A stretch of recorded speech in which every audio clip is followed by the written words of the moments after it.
As soon as he had finished speaking to Saul, the soul of Jonathan was knit to the soul of David, and Jonathan loved him as his own soul. And Saul took him that day and would not let him return to his father's house. Then Jonathan made a covenant with David because he loved him as his own soul. And Jonathan stripped himself of the robe that was on him and gave it to David, and his armor, and even his sword, and his bow, and his belt.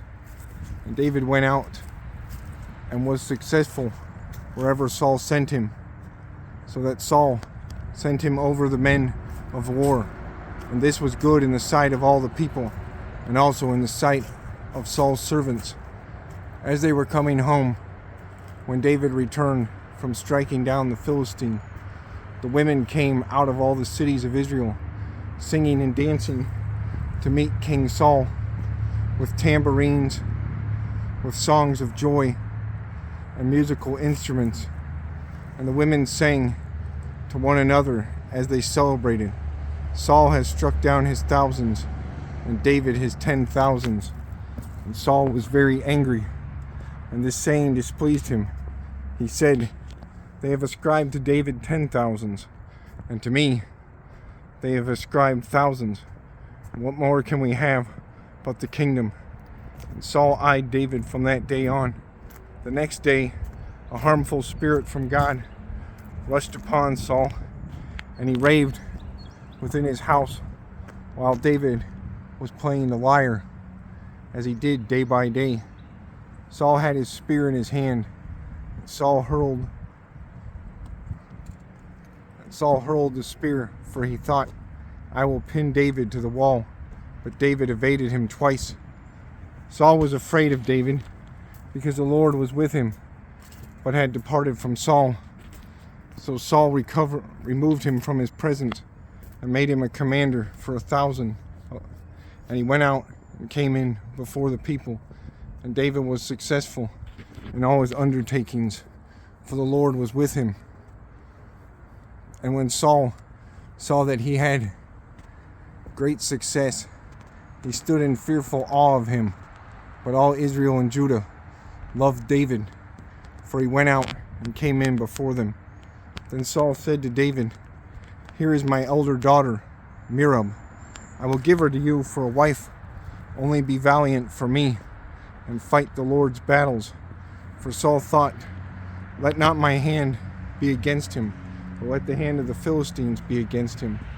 And David said to Saul, "Who am I, and who are my relatives, my father's clan in Israel, that I should be son-in-law to the king?" But at the time when Merab, Saul's daughter, should have been given to David, she was given to Adriel, the Mahalathite, for a wife. Now Saul's daughter, Michal, loved David. And they told Saul, and the thing pleased him. Saul thought, "Let me give her to him, that she may be a snare for him, and that the hand of the Philistines may be against him." Therefore Saul said to David a second time, "You shall be my son-in-law."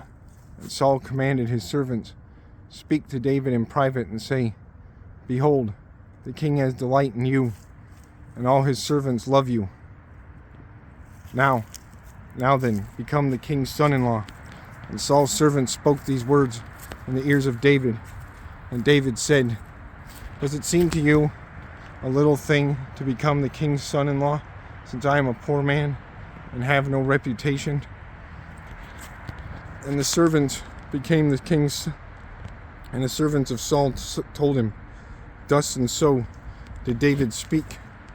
Then Saul said, "Thus shall you say to David, the king desires no bride price, except 100 foreskins of the Philistines, that he may be avenged of the king's enemies." Now Saul thought to make David fall by the hand of the Philistines.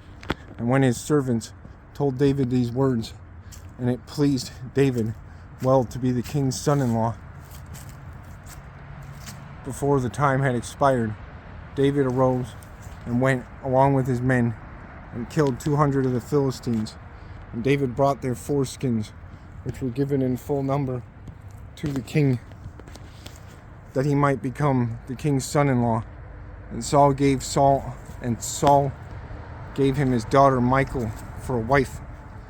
But when Saul saw and knew that the Lord was with David, and that Michal, Saul's daughter, loved him, Saul was even more afraid of David. So Saul was David's enemy continually. And the commanders of the Philistines came out to battle, and as often as they came out, David had more success than all the servants of Saul, so that his name was highly esteemed.